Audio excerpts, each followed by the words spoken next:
Bonjour, bienvenue dans cette session partage d'un texte inspirant, pioché aujourd'hui au sein de l'ouvrage collectif intitulé Penser le silence, sous la plume de Robert Misrahi. Cet ouvrage a été dirigé par Stéphane Breton. La fécondité du silence. Que peut découvrir en lui-même un sujet qui, au nom de son propre accomplissement futur, fait le choix du silence positif? La fécondité du silence devient évidente.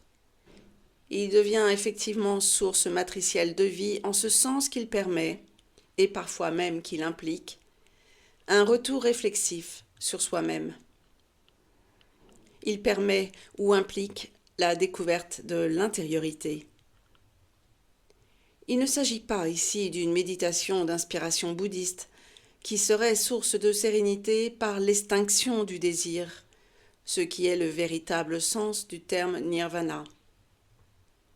Cette méditation, notamment dans la posture zen, n'est pas une réflexion discursive. Elle n'est pas non plus une contemplation, puisqu'il n'y a rien à contempler, ni un être transcendant, ni un moi qualitatif. Elle est, selon les déclarations même des fidèles, un vide de toute pensée. Le fidèle est censé évacuer toute préoccupation, d'autrui ou de soi-même, tout désir, et donc toute fin, tout objet, et donc tout corrélat. C'est cette conscience vide de toute pensée et de tout désir que le fidèle bouddhiste se permet de nommer en français méditation.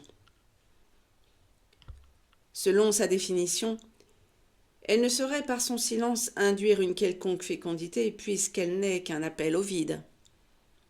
Il serait paradoxal en effet que le silence de la méditation produise un projet quelconque, c'est-à-dire un désir, puisqu'elle est explicitement dirigée contre tout désir. Le silence dont nous parlons est intentionnellement dirigé vers une fin et souhaite explicitement réaliser une fin et obtenir un résultat. Ce silence positif dans les relations interindividuelles se veut donc déjà directement fécond. Il ne se détourne pas du monde, comme les fidèles d'une religion, et il peut, en outre, découvrir une intériorité. Il ne s'agit pas, cependant, pour le sujet silencieux, de se réjouir de son intimité à la façon de Narcisse. Il s'agit, à l'occasion d'un projet relationnel précis, de porter un regard réflexif, plus attentif qu'à l'accoutumée, sur l'origine de ce projet, de cette décision de silence, origine qui est elle-même le sujet.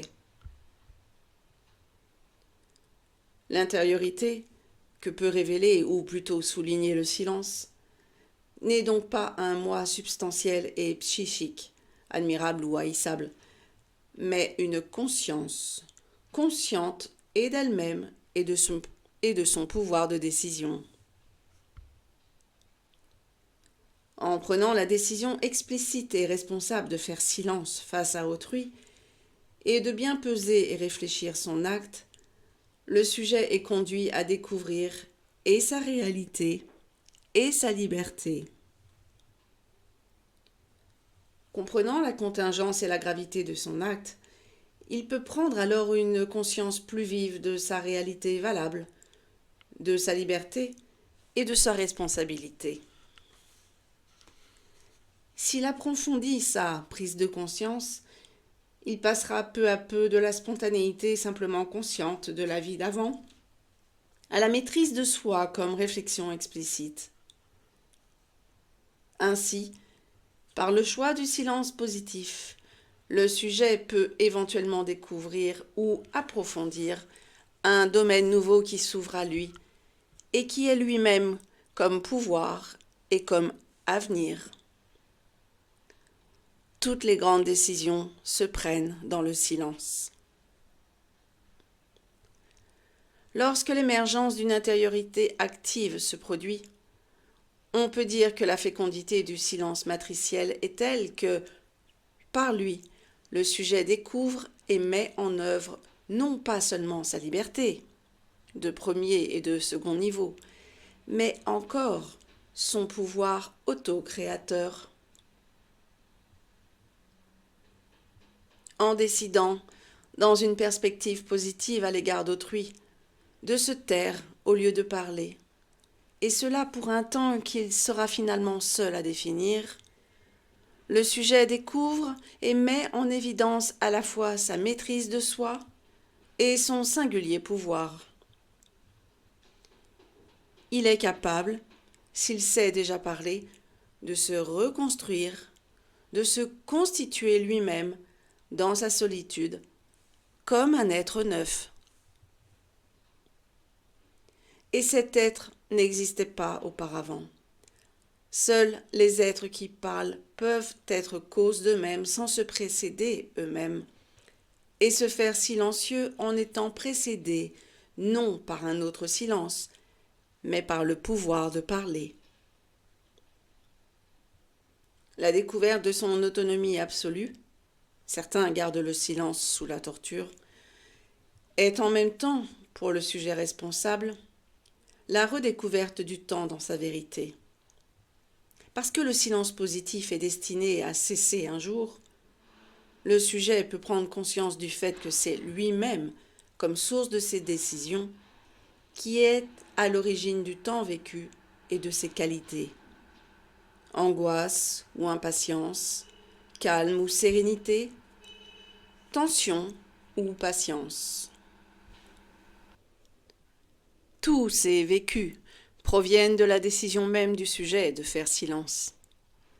Le sujet peut donc découvrir, s'il est attentif à lui-même, que par l'acte du silence et le silence lui-même, le sujet est non seulement cause de soi, mais aussi de la signification de son environnement et de son univers.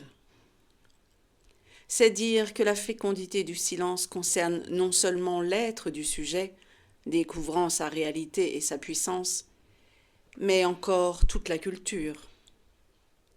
C'est par et dans le silence que d'abord la culture se pose et se déploie comme création, puisque c'est dans le silence du travail solitaire que le créateur s'adresse à son entourage ou à ses contemporains. Mais toute création, on le sait, exige d'abord le silence du créateur, c'est-à-dire le temps, jamais bouclé, de la maturation des idées. On crée pour autrui dans ce que l'on pourrait appeler la patience du silence. La fécondité du silence du sujet, parce qu'elle concerne tout son être, concerne donc non seulement son pouvoir libertaire, mais aussi son désir. Silencieux, en suspens, le sujet peut en effet reconnaître le principal critère de ses choix, le principal contenu de sa liberté et de son désir. Mais liberté et désir se rapportent toujours à l'autre, fût-il silencieux. C'est en somme le désir du sujet silencieux de produire sur l'autre un effet bénéfique. Le silence positif est toujours tourné à la fois vers sa relation à l'autre et par conséquent vers l'autre.